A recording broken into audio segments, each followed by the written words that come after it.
Bien, donc, aujourd'hui nous nous retrouvons pour le procès de Madame Jeanne la Pucelle d'Orléans, pour les chefs d'accusation suivants, menteuse, hérétique, sorcière et invocatrice de démons. C'est bien ça? Bon, alors, pour être honnête avec vous, et on va pas se le mentir, hein, votre gars il est un petit peu désespéré. Moi ce que je vous propose, pour ne pas être torturé ni tué, de vous en sortir à peu près correctement, c'est que vous disiez que vous avez menti. Ah non, certainement pas. Ah mais non, mais il n'y a que ça comme solution si vous voulez vous en sortir à peu près bien. De toute façon, qu'est-ce que vous voulez faire de plus? Qu'au nom de Dieu, on reconnaisse mon honnêteté. Oula. Alors là, ça n'arrivera jamais. Hein. Mais pourquoi? Dites que je suis folle aussi, hein. Bon, écoutez, moi je dis ça véritablement pour votre bien. Je vous apprécie, je trouve que vous êtes une bonne personne, moi j'ai rien contre vous particulièrement. Bon, j'estime que en tant que personne croyante, on ne devrait pas tuer les gens. Bon, voilà. Je sais que tout le monde n'est pas d'accord avec moi, mais bref. Écoutez, moi je vous propose pour vous en sortir, de mentir, voilà, puis imaginez, comme ça vous allez pouvoir sortir tranquillement, aller dans votre village, vous marier, avoir des enfants, et puis avoir une vie normale, quoi. Je ne peux pas. J'ai promis ma virginité si ma mission n'était pas accomplie. Mais vous l'avez accompli, votre mission, c'est bon. Il y a le roi de France qui a récupéré son trône, c'est déjà bien suffisant, là. Vous voulez pas être normal, un peu? Si je voulais être normale, je ne serais pas ici. C'est pas faux. Bonjour à tous et la bonne année! Oui, il faut bien commencer par là. Aujourd'hui donc, pour inaugurer 2019, nous allons commencer par un personnage controversé mais extrêmement intéressant, Jeanne d'Arc, la fameuse Pucelle d'Orléans, qui aurait entendu des voix divines, mais finalement n'aurait pas été brûlée sur le bûcher, et puis pourquoi pas, n'aurait pas été une femme. Bref, un personnage connu, mais quand même flou, et rempli de controverses des hypothèses. Bref. Reprenons depuis le début.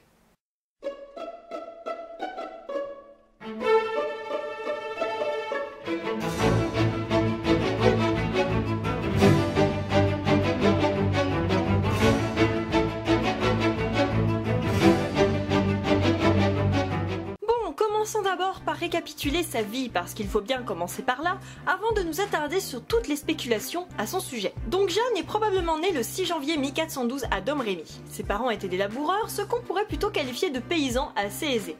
Donc déjà, la pauvre bergère...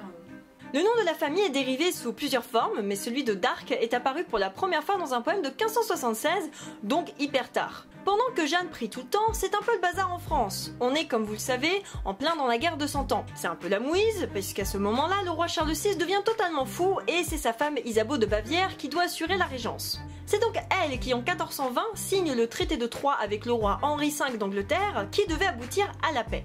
En fait, cette paix fait du roi Henri V l'époux de Catherine de Valois, la fille de Charles VI, et donc le nouveau régent du royaume. Comme il est le gendre, la couronne lui revient de droit, et même à ses successeurs. Oui, c'est chambé. Mais c'est vachement complexe vu que Charles VI, il a déjà un héritier, et qu'en faisant ça, ce dernier se fait totalement avoir puisqu'il n'a plus la main sur la couronne de France, un peu relou pour le fils de l'officiel roi de France. Bon, après, il a un tout petit peu cherché. En effet, le dauphin a été vilain, puisqu'il a tué le puissant duc de Bourgogne, Jean sans peur, lors d'une offensive contre les Anglais, pour une raison assez complexe. Globalement, il s'aimait pas.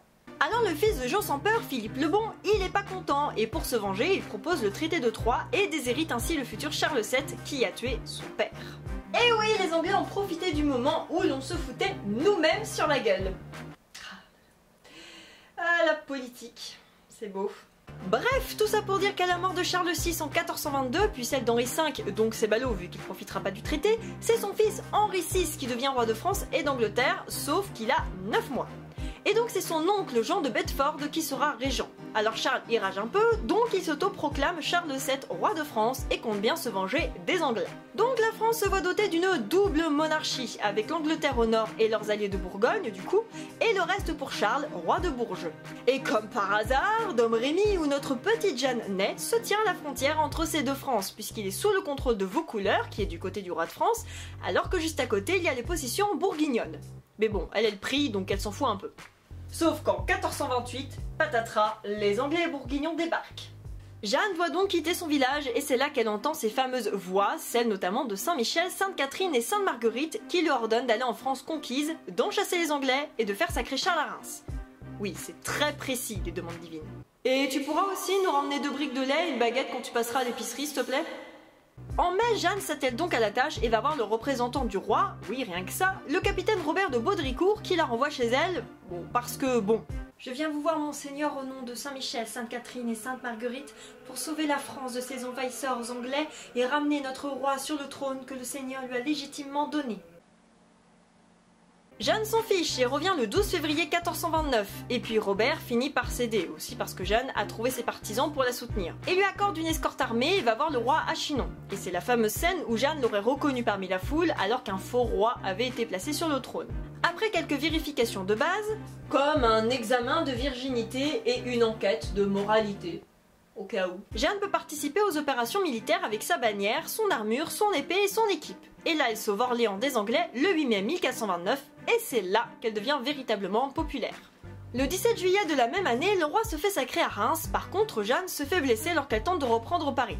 Mais bon, elle est quand même anoblie par le roi en décembre, parce que faut pas déconner, elle l'a quand même fait couronner. C'est le 23 mai 1430 qu'elle se fait faire prisonnière, non pas par les Anglais, contrairement à ce que l'on peut penser, mais par ces bons vieux bourguignons, les potes des Anglais. Mais bon, personne s'en inquiète malgré le début de son procès le 26 mai par l'université de Paris. Oui, l'université pouvait décider de juger quelqu'un, notamment quand elle collabore avec les Anglais et Bourguignons. Bref, les Anglais l'achètent à son kidnappeur, Jean de Luxembourg, et l'envoient auprès de l'église pour se faire juger à Rouen le 9 janvier 1431.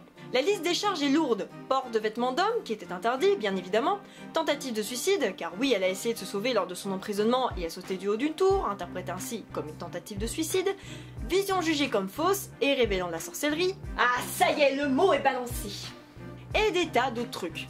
Les théologiens de l'université de Paris en rajoutent une couche pour dire que Jeanne n'était qu'une sombre folle, idolâtre, invocatrice de démons, et bref, tout le tralala quoi. Ah oui, hérétique, parce qu'il faut bien que la liste soit complète. Elle s'en sort le 24 mai en avant tout ça sous la torture, car c'est connu à l'époque que la torture te fait forcément dire la vérité, et comme Jeanne s'en balèque, elle se rhabille en homme le 27 mai, pour être jugée à nouveau le 30 mai 1431 et finalement brûlée vive à Rouen à l'âge de 19 ans. Après une première tentative de la part du roi en 1437, puis une deuxième de la part de la mère de Jeanne en 1455, un nouveau procès fut réalisé et en 1456, la condamnation de Jeanne et son procès furent déclarés comme nuls par l'archevêque de Reims. Bon, c'est un peu tard du coup. On sait donc les grandes lignes de sa vie, et c'est même l'un des personnages les mieux connus du XVe siècle. Pourtant, c'est pas aussi simple, déjà parce que les textes juridiques ne sont pas vraiment évidents à comprendre, et qu'avec l'image divine qu'elle s'est faite, elle a eu beaucoup de représentations différentes à travers les siècles, ce qui peut compliquer son jugement. Après sa mort, pas mal d'événements sont faits à son honneur, mais à partir de la Renaissance, on l'oublie totalement. Et au XVIIe siècle, elle relève d'un caractère gothique, en bref arriéré, qui choquait les classiques. Au XVIIIe siècle, elle s'en prend plein la tronche par les philosophes des Lumières, notamment Voltaire, Beaumarchais, Montesquieu, ou encore l'encyclopédie qui ne la voit que comme une idiote manipulée. Ce n'est qu'avec l'époque romantique qu'elle renaît de ses cendres, non on va pas dire ça, qu'elle est enfin reconsidérée, avec notamment un poète allemand et un poète anglais. Oui, l'ironie est palpable. Et c'est à partir du 19e siècle qu'elle devient le symbole du patriotisme moderne, notamment pendant la guerre de 1870 où elle alimente cet esprit de revanche. Et bien sûr, encore aujourd'hui, elle est l'un des symboles connus de la France. Jeanne, au secours! Bon, des fois malheureusement. Et puis elle finit par être canonisée en 1920 par le pape Pie X, dans l'idée où le destin de l'église est lié à celui de la France, et donc la canonisation de Jeanne fait sens. Et surtout, depuis de nombreuses adaptations écrites et cinématographiques ont été réalisées, comme celle de notre cher Luc Besson, et ce film que j'adore sur Jeanne d'Arc. Bon, c'est vrai qu'en dehors de tout ça, on se pose une question. Jeanne, elle est balèze. Et là, c'est vrai que ça interroge. La meuf débarque de son petit village, en train de s'occuper de la ferme de ses parents, et arrive tout simplement à porter une armure, une épée, à monter un cheval et à diriger toute une armée. Bon, c'est le berserk du Moyen-Âge, quoi. Alors bon, on a le bonus de oui, mais elle l'a fait au nom de Dieu, du coup il a dû lui donner un sacré stuff et de sacrées compétences pour réussir la mission. Mais pour ceux qui ne croient pas en cette théorie, bah c'est assez improbable comme situation. Alors on s'est dit, tiens, pourquoi Jeanne ne serait pas la fille cachée d'Isabeau de Bavière et de son amant, et donc la demi-sœur du roi, ce qui expliquerait pourquoi il lui donnerait une armée, car en fait elle aurait été préparée à faire la guerre. Haha, tout s'explique. Non. Bon, outre le fait que ce soit le scénario d'un mauvais film historique, il s'agit tout simplement d'un livre totalement décrédibilisé par les historiens. Et oui, on revient aux guéguerres d'opinion avec Marcel Gay et Roger Senzik qui publient l'affaire Jeanne d'Arc en 2007 et qui ne sont pas des historiens. Marcel Gay est journaliste à l'Est républicain et Roger Senzik est latiniste et paléographe, et même si ça lui donne certaines compétences, ce ne sont pas celles suffisantes pour être un historien. Donc même si ce sont deux gentils messieurs passionnés de Jeanne d'Arc, cela n'a pas suffi aux historiens pour dire que leur hypothèse était valide. Mais François Ruggieri s'est dit que cette histoire était carrément cool, et est même allé plus loin. Jeanne serait en fait Philippe. Non, elle n'est pas trans, c'est juste le même scénario, mais en fait c'est un homme. Il n'existe pas de portrait d'époque de l'héroïne la plus célèbre de l'histoire de France, alors que le plus petit Noblio avait droit au sien. L'explication, selon François Ruggieri, la bergère mandatée par Dieu n'aurait été qu'une chimère orchestrée par le pouvoir pour redonner espoir à un pays, une illusion collective nourrie par la distribution de pain hallucinogène à l'ergot de seigle.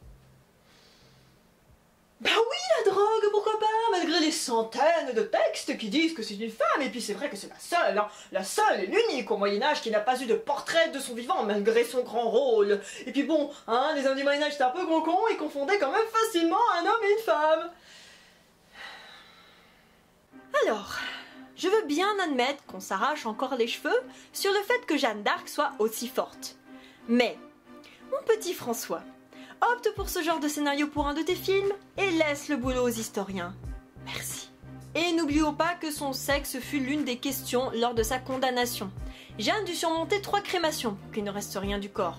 Donc après être morte par intoxication, le bourreau n'hésite pas à écarter les fagots pour que tout le monde voit bien le corps de cette jeune femme déshabillée par les flammes. Et je vous épargne le reste, car en plus d'être gore, c'est ce qui arrive réellement quand on brûle quelqu'un vivant, et c'est pour ça que je pense qu'il s'agit de la pire exécution à mort que l'on puisse subir. Mais Marcel Gay dit que non, finalement, elle est vivante. Et oui, puisque le visage de Jeanne était recouvert à cause de ses chefs d'accusation, et il pense donc très sérieusement que tout cela ne serait qu'une vaste fumisterie. Non, on va pas dire ça. Qu'un vaste mensonge est qu'elle aurait survécu aux flammes. Alors après la mort officielle de Jeanne, plusieurs femmes se sont bien évidemment montrées comme elle, notamment Jeanne des Armoises qui aurait été reconnue par les propres frères de Jeanne d'Arc. À ce moment-là, on interrompt les cérémonies funèbres et elle combat même auprès de Gilles de Rais, le compagnon d'armes de Jeanne, en 1439 au Poitou. Sauf que le roi, il est pas con et a bien vu son petit stratagème et elle a vite été emprisonnée pour avoir voulu être Jeanne d'Arc et s'être donc habillée en homme. Et ensuite, on n'a plus de traces d'elle. Bon, déjà, on a des témoignages très précis sur sa mort. Oui, mais Marcel Gay dit que c'était pas public car elle était entourée de soldats. Bah justement, ils ont des yeux les soldats, et je peux vous dire qu'une exécution pareille, notamment demandée par la fucking église, ça ne se loupe pas. Donc je doute très fortement que ce soit une autre femme, vu l'enjeu qu'elle représentait pour l'ennemi, et une personne qui arrive à se barrer d'un bûcher en flammes avec des centaines de personnes autour qui vous épient du regard. À part être une Avengers, je ne vois pas. D'ailleurs, on pourrait penser aux reliques pour prouver le fait qu'elle a bien été brûlée avec pourquoi pas des tests ADN. Mais comme je vous ai dit, non, parce qu'on ne voulait plus aucune trace de son corps. Donc bon, déjà que les reliques c'est dur à confirmer, mais alors celle de Jeanne, c'est encore plus compliqué vu qu'il n'y en a pas. En bref, Jeanne d'Arc a été la source de nombreux fantasmes et de spéculations, aussi parce que son personnage est lié aussi à son image divine, et le fait aussi que les sources historiques sont assez complexes à déchiffrer. Ce qui est certain, c'est qu'elle a réellement existé, et pour ma part, je pense plutôt au fait que c'est une jeune femme qui a souffert, qui est morte brûlée vive à 19 ans, juste parce qu'elle a cru en ses convictions, qu'elle s'est affirmée politiquement et qui s'est mêlée de ce qui ne la regardait pas, c'est-à-dire la religion. Et c'est vrai que c'est si rare de voir ce genre de femme au XVe siècle que forcément, on le remet en cause. Voilà, donc j'espère que la vidéo vous aura plu. Si c'est le cas, bien évidemment, comme d'habitude, n'hésitez pas à vous abonner si ce n'est pas déjà le cas, à commenter, à liker, à partager la vidéo, bien sûr, à activer la cloche parce que bon, les notifications, tout ça, vous savez, à soutenir la chaîne si vous avez envie sur Tipeee, puisque j'ai relancé un petit peu Tipeee, et donc si vous avez envie de contribuer au matériel et au projet, n'hésitez pas. Je suis également en attente d'un compte Utip pour les personnes qui n'auraient pas trop les moyens, et ce que je peux tout à fait comprendre, n'est-ce pas? Sinon, eh bien, vous pouvez regarder la dernière vidéo que j'avais mise en ligne sur l'art contemporain, ou bien mon dernier personnage historique, le roi Arthur. Et dans tous les cas, je vous retrouve bien évidemment à bientôt pour une nouvelle vidéo. Ciao!